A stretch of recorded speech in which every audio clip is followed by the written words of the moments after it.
Pessoal, continuando então, sequência desta aula 35, agora a gente vai falar sobre o trabalho de Galileu, especialmente no que diz respeito ao avanço na Revolução Copernicana, né? A continuidade dos trabalhos de Copérnico, que Galileu considera relevantes e investe praticamente toda a sua vida neste trabalho. Tá?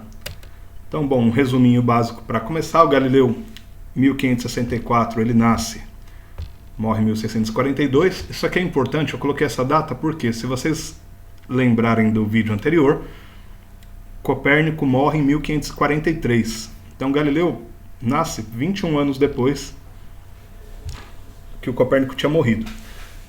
20 anos foi tempo suficiente para os trabalhos de Copérnico terem circulado pela academia, vamos dizer assim, pela igreja, enfim, por quem lia, pelos clérigos e por quem tinha acesso à leitura e conhecimento em língua escrita. Então, quando Galileu nasce, os documentos do Copérnico e as propostas do Copérnico já estavam ali ficando populares no meio da filosofia e das ciências, né? A gente ainda não chamava de ciências como hoje.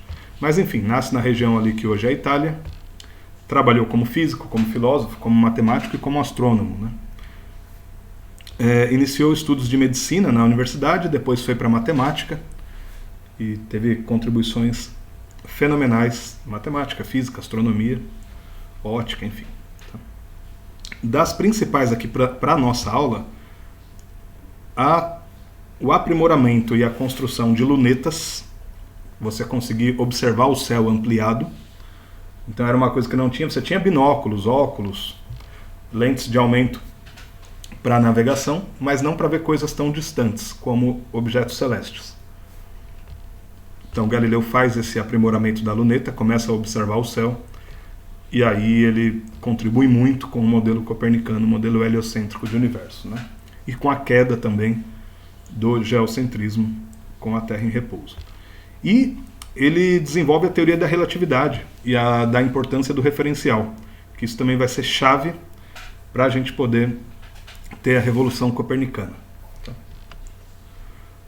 Notem, o Einstein também é conhecido como pai da teoria da relatividade, mas é outra relatividade. Tá?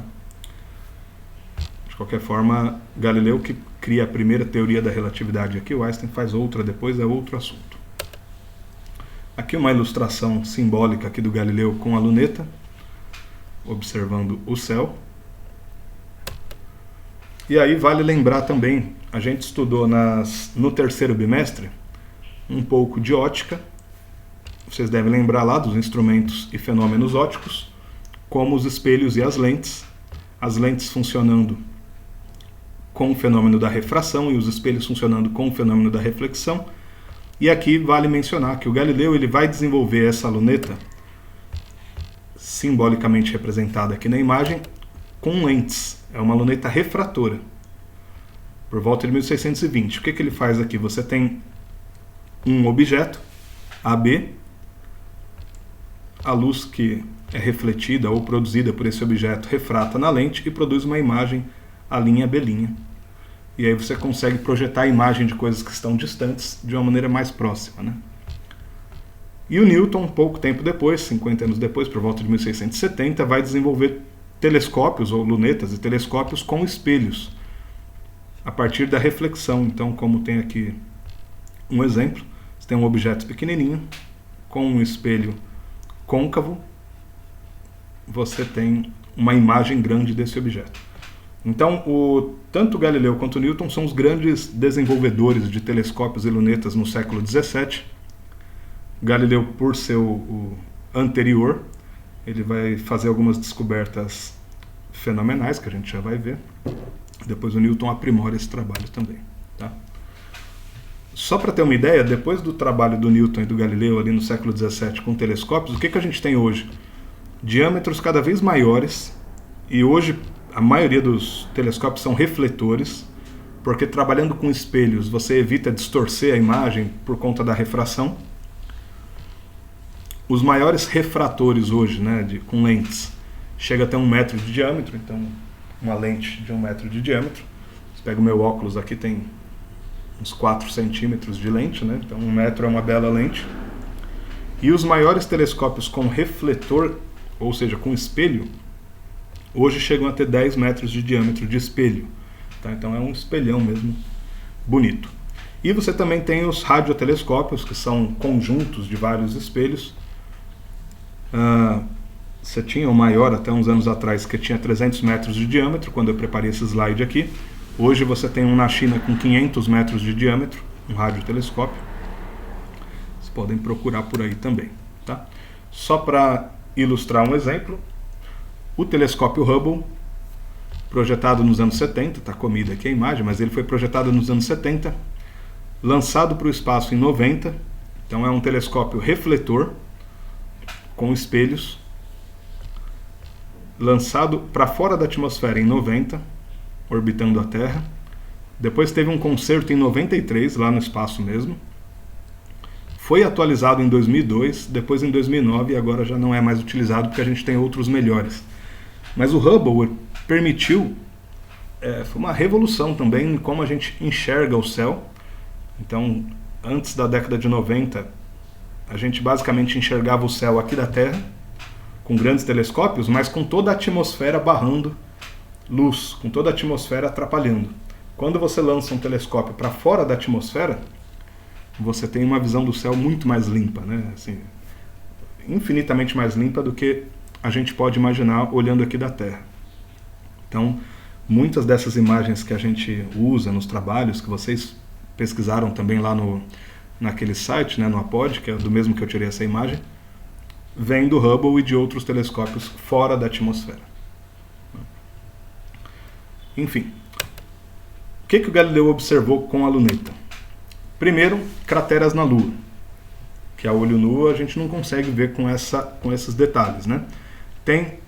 Quando ele observou crateras na Lua, ele percebeu que o céu não era perfeito. E por que isso é importante? Porque toda a defesa do geocentrismo, do modelo aristotélico ptolomaico, e principalmente pela igreja lá na Itália, pregava que a Terra era imperfeita, o lugar dos pecadores, dos homens, enfim, um lugar irregular, e o céu era perfeito, era o lugar divino, onde não haveria imperfeições. Galileu, quando ele olha para a Lua, ele fala, não, a Lua é toda irregular, cheia de crateras, então não é tão perfeita assim não. Há imperfeição lá também. Outra coisa que ele observa com a luneta, isso com uma boa luneta, com uma boa lente, dá para enxergar aqui de São Paulo sem problema, é que quando você olha para Júpiter, você vê 4 pontinhos ao lado dele, em um determinado dia. Quando você olha no outro dia, esses pontinhos estão em outras posições. Aí você olha em outro dia, está em outras posições. E o Galileu, observando dia a dia, ele percebeu que esses 4 pontinhos ficam girando ao redor de Júpiter. São luas de Júpiter. São as chamadas luas galileanas, né? As 4 maiores luas de Júpiter. Júpiter tem mais de 30 luas, mas essas são as 4 maiores que dá para ver aqui da Terra bem facilmente, com uma luneta simplesinha como a do Galileu. Tá? Então isso ele percebe, opa, aquela ideia de que a Terra era o centro de tudo e tudo girava ao redor da Terra também não é muito verdade, porque tem coisa que gira em volta de Júpiter. Certo? Então isso é um ponto importante. Outra observação do Galileu, importantíssima, quando ele olha para Vênus até que estava bem bonito essa semana, pertinho da Lua, depois do pôr do Sol, se o dia ficar aberto esses dias, vocês podem ver. Vênus brilha muito aqui da Terra, né? É o ponto mais brilhante no céu depois do Sol e da Lua. Alguns chamam de estrela d'alva, estrela da manhã, estrela vespertina, enfim, mas é Vênus, né? Planeta. Quando você olha com a luneta, com o telescópio, você vê que ele tem fases. Tem época que ele está crescente, tem época que ele está cheio, tem época que está minguante. E aí qual que é a questão? Se o modelo fosse geocêntrico, que é esse modelo da esquerda, Terra no centro, Vênus e o Sol girando ao redor da Terra, a gente nunca veria Vênus cheio, porque ele está sempre refletindo a luz do Sol para lá, a gente sempre veria uma casquinha de Vênus. No entanto, como o modelo heliocêntrico, com o Sol no centro, e a Terra girando aqui depois da órbita de Vênus, a gente consegue ver Vênus daqui da Terra de várias posições, inclusive dele cheio, que é quando ele está mais brilhante no céu.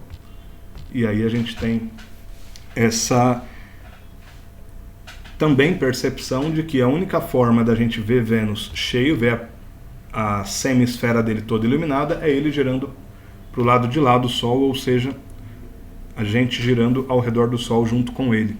Então esse é um dos argumentos principais que o Galileu traz para comprovar mais ainda o heliocentrismo copernicano, né? Outra questão importante que o Galileu nota, isso só dá, percebam, só dá para ver essas fases com a luneta, com o telescópio, enfim. Então antes não dava para ver, né? Outro argumento muito bom é que, olhando para o Sol, o Galileu fica cego, né? Até jovem ele fica cego assim, não muito velho, porque ele passa muito tempo olhando para o Sol com a luneta. Ele percebe que o Sol tem um monte de mancha, e essas manchas variam conforme as semanas passam. Então ele fala, bom, nem o Sol é perfeito, né? O Sol é cheio de mancha, essas manchas ficam variando, tal.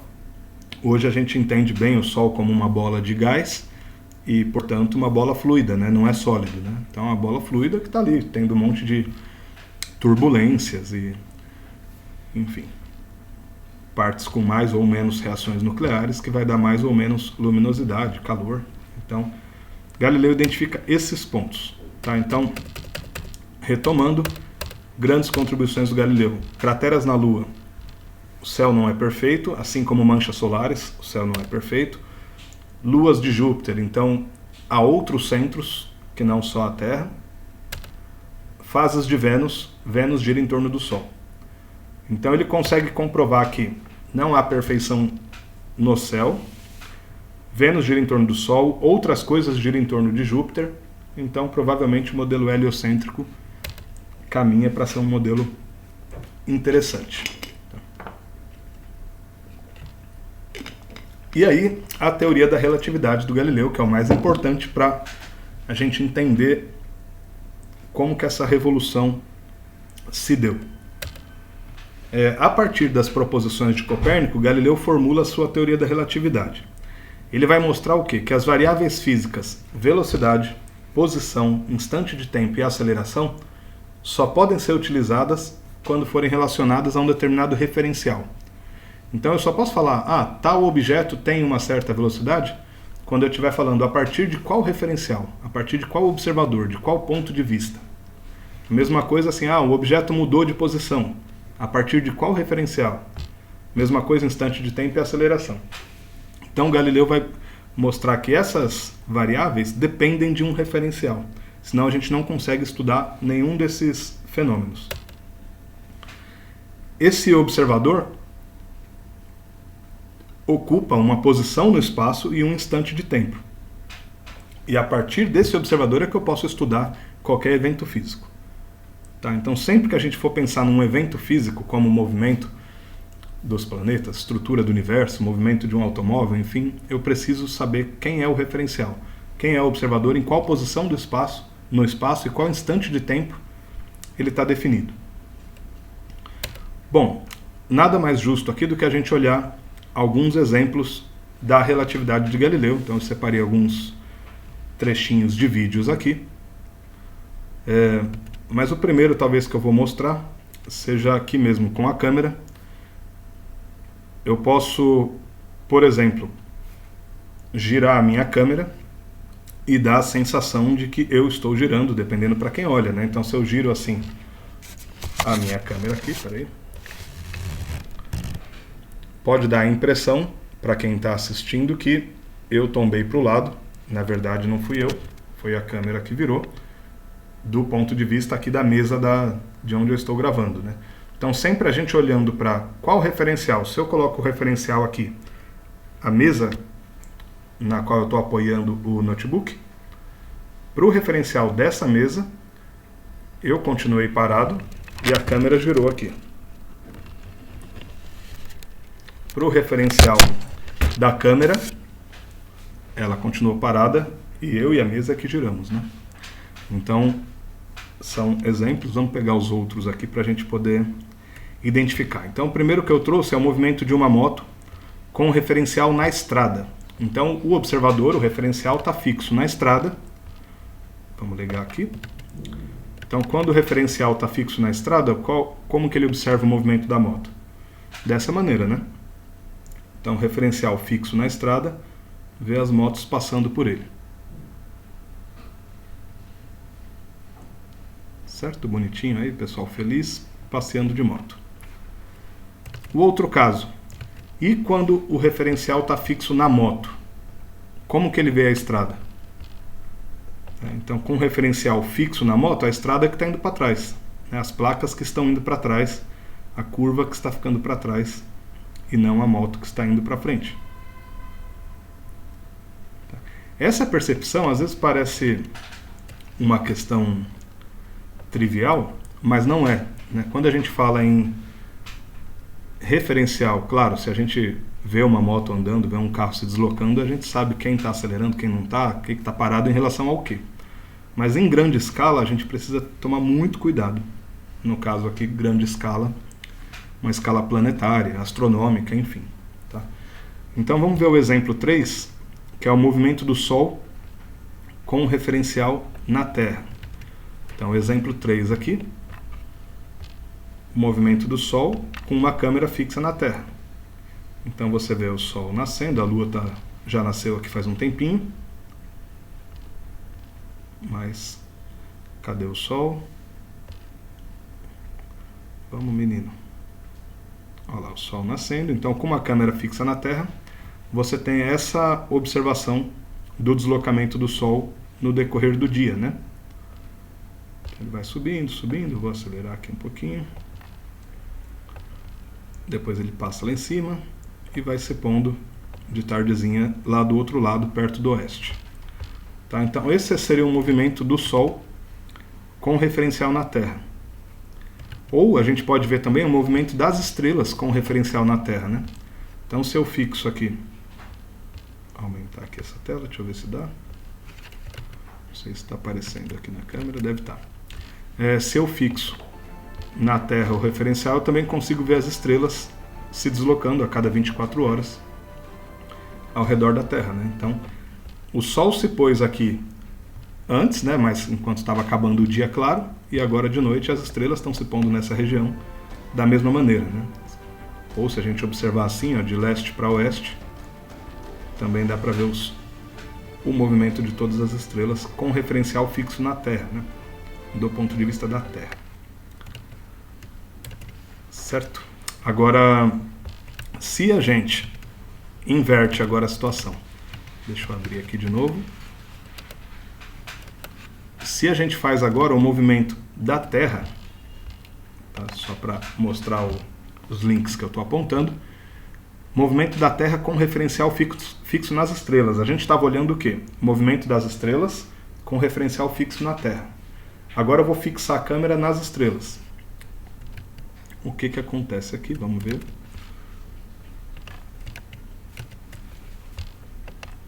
Ó, aqui a câmera está fixa numa estrela específica. Então o que acontece?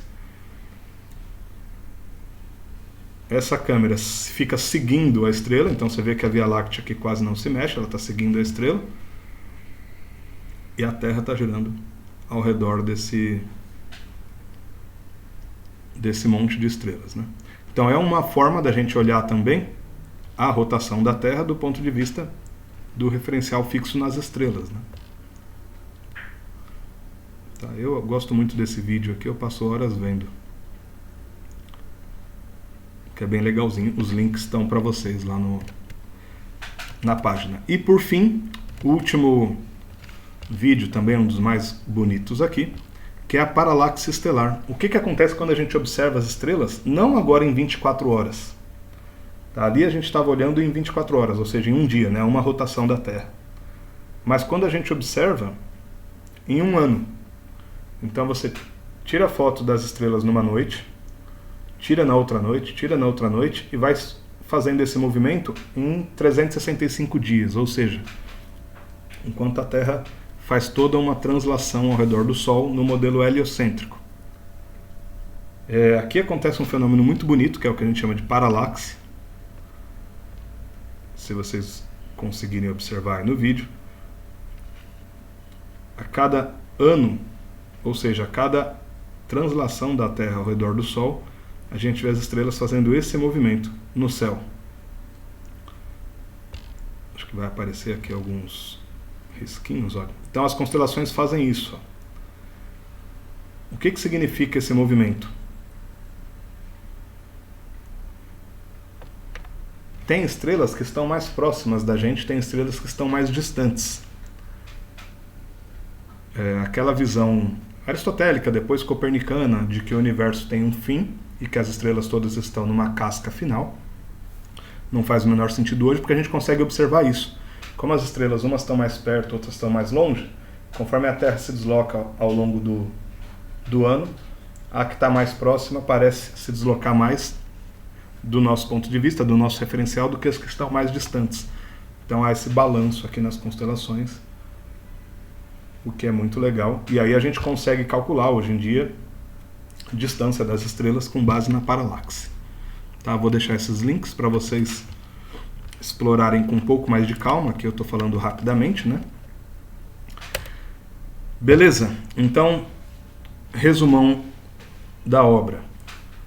Copérnico, incomodado com uma série de questões do modelo aristotélico ptolomaico, principalmente após os avanços da instrumentação e das medidas com os árabes, chineses, enfim, na Idade Média, vai apresentar um novo modelo para o universo, um modelo heliocêntrico, com o Sol no centro, com mais simplicidade matemática, com mais argumentação física, com 30, 40 anos de observação astronômica.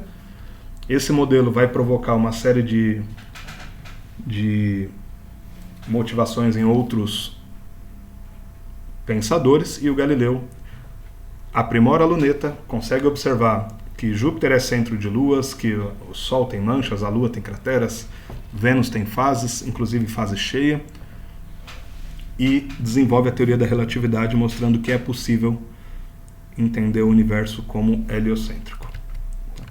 Então, nas próximas semanas, a gente vai olhar para os trabalhos do Kepler e do Newton, que concretizam a revolução copernicana, isso que a gente chama de revolução copernicana, séculos 16 e 17, pouquinho tempo atrás. Ok? Então, bons estudos aí, até semana que vem.